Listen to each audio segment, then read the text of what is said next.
Hello guys, yan, piprix ko lang tong cherry namin na mayroon ng bunga. Yan o, bali mga 6 pieces pala yung bunga nila, pero bakit ito ay nahulog.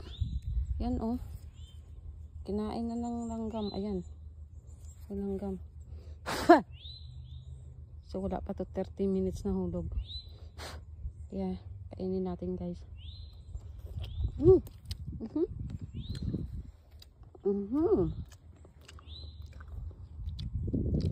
Ano?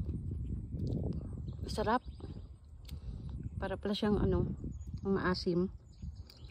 Kasi ano pa, pula dapat itim. No. Dapat pala itim. Pero gustong-gusto ng langgam. Diba? Ganun talaga. Ito lang yung tree guys nga. Madali pala siya yan, alagaan. Kasi meron ako doon isa pa. 2 cherry meron kami. Pareho talaga, maganda yung niya, tubo. So inaasahan ko na next year. Pag ito'y kaluyan lang siya. No, bubunga ng marami. Thank you so much for watching. Pitasin na natin yan.